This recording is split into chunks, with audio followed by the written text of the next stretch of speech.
Hey, what's up guys, it's Lego Hobo 910 here with another LEGO video, and in this video I'm reviewing set number 75958, the LEGO Harry Potter Beauxbatons Carriage Arrival at Hogwarts from the 4th year. So let's get right into the review.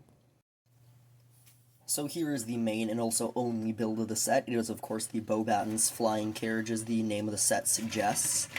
And at first glance, I think just, right away this strikes you pretty much because of a lot of the gold. You normally don't see gold used in high quantities, as well as this light blue, which is hardly ever used. I believe it's called, powder blue, I think is the official LEGO color for it, but you don't see it used very often, especially in large quantities, so it's definitely interesting, really helps the build pop. I also like the use of the dark tan. It's a really cool color that I don't think is used as much as it should be. And then just a little bit of dark red accents, kind of offsets it. But let's start looking at the front here with the flying horses. They're on a large connection here that can be rotated just right there. It really doesn't stay up, though, as they are too heavy. But so that way, you can, pose differently. When you lift it up, they kind of just flop down. If you want to have it flying, you can pose it differently to make it look like they're moving. And these just come off if you take off the whole wing section there. And then this, it's just the slightly newer, it's still, I guess, not really new anymore. Came out, 2 or 3, maybe 4 years ago. I know I know it's not super recently, but, felt fairly new to me, as the horses that I'm the most used to are the kind of classic castle horses. But anyway, it's the slightly newer style of horse where it can bend at the legs as well as at the head. And then this is just a simple little build for the wings. It also, the set comes with 2 extra white plates here, which I've just stacked. So that way when you take them off the harness, you can put 1 white plate in there. So that way, you don't end up with this gap. So it basically replaces the gap that the harnesses take. Now looking from the front, you can see there actually isn't enough room for the horses to flap their wings together, so you would have to do it like that, which would be really weird if they flapped like that. So I find the best way to do is just have one have their wings up and one have their wings down, and then just let them. If we move back to the main carriage, there's an area for a coach to sit, even though you never see that in the movie. There's really no one who would work there. Or it can move an accessory, which I'll show you in a second here. It's on the back side. Then there's also these, which are at a slight angle, as you can see. And something that I know is going to annoy me about the set is these things getting bumped off alignment, but even worse, these, because they can hinge like this. It's not like they run into a wall to keep them flat, so they can keep hinging too far back. Or also they can turn like that really easily. So, even though I haven't owned this set too long, I've already gotten really annoyed by bumping these things. So hopefully once on display nothing gets messed up, or else I'm going to have to keep going over there and fiddling with it.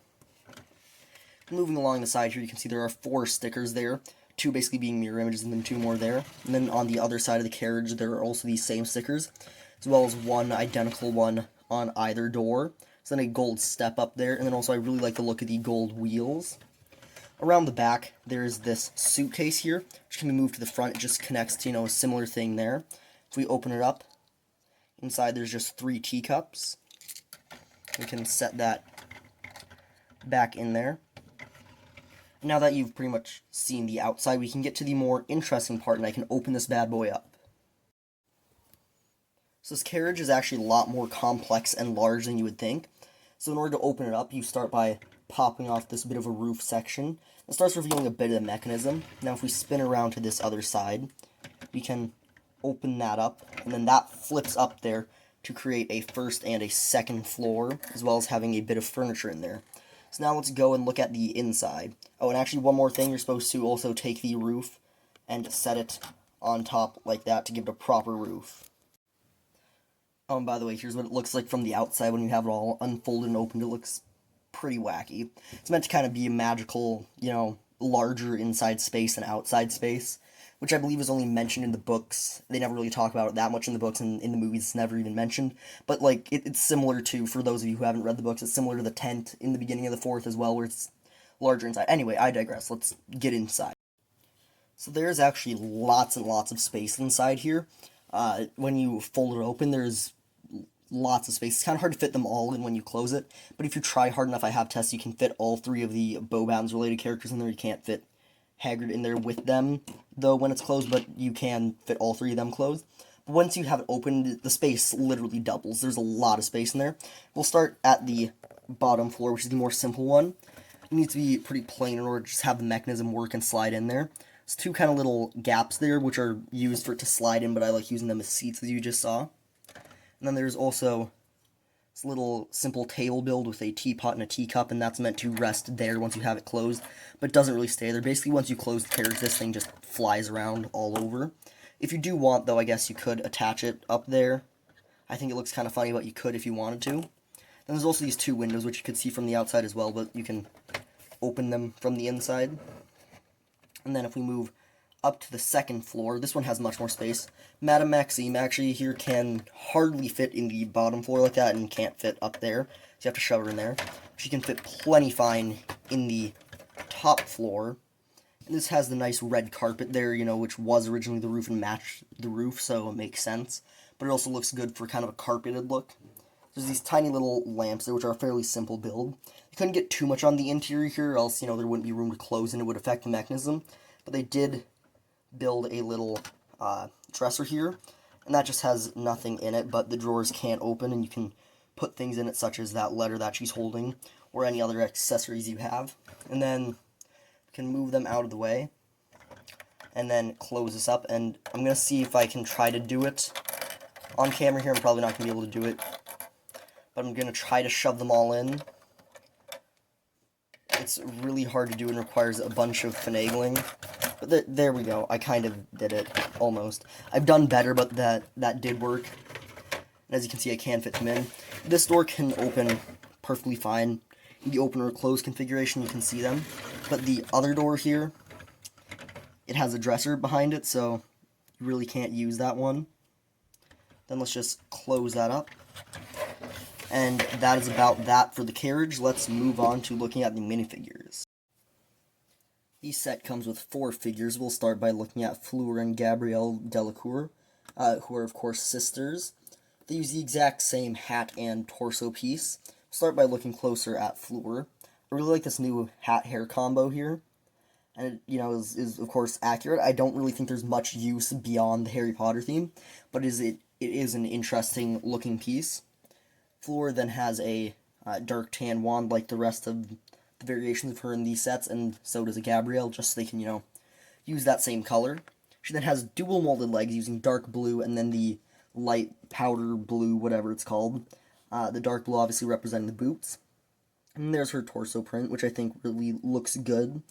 It's pretty complex. There was some of the light lines there just for some little wrinkles. It's pretty similar around the back. And then she has this face, which is different than all the other ones. There's her smiling expression.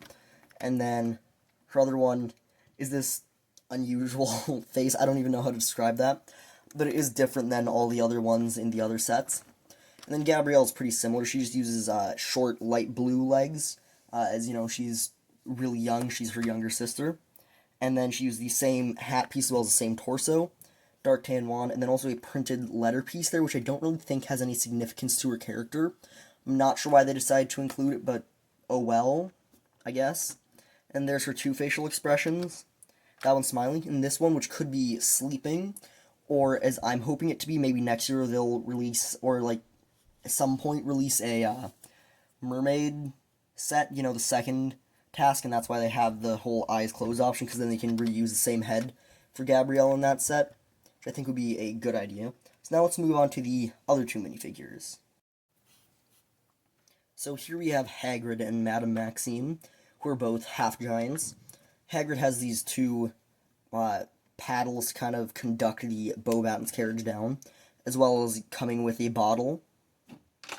The bottle, I'm not really sure if it's meant to represent anything specific. The only thing I can think of it is when Madame Maxime instructs Hagrid that the horses only drink 3 malt whiskey, I think it is. That might be what this is meant to represent, so that way he can feed the horses.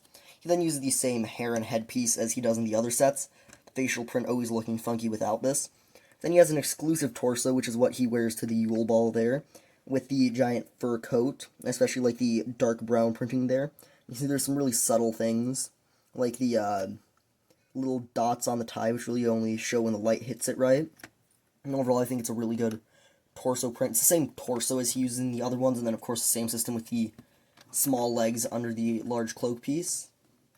And then Madame Maxime is this is a bit weird. In the other set, she comes in the clock tower. She uses dark brown hair, and this one she uses black.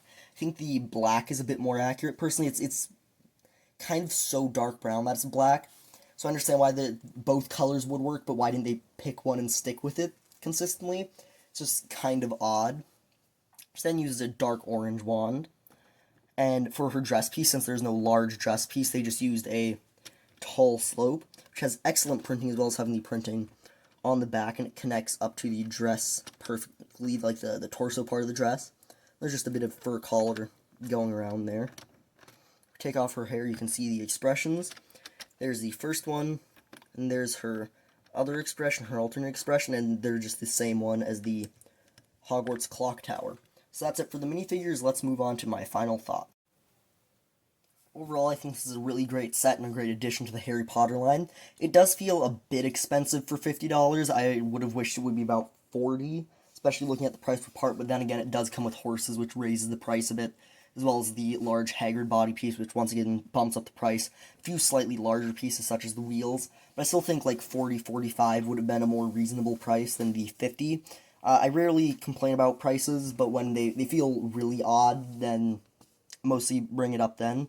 But the minifigures are a pretty fantastic selection. I really like these variants of Fleur and also the first ever version of Gabrielle. And also I really like the torso for Hagrid there. Madame Maxime, I'd say, is probably the low for the figures here for me. She's a great figure and the prints are amazing, but it's just, I don't know, it doesn't stand out as much to me as the other ones. And then also I just love the way the set looks. It looks really unique. That's all from me for now, and bye.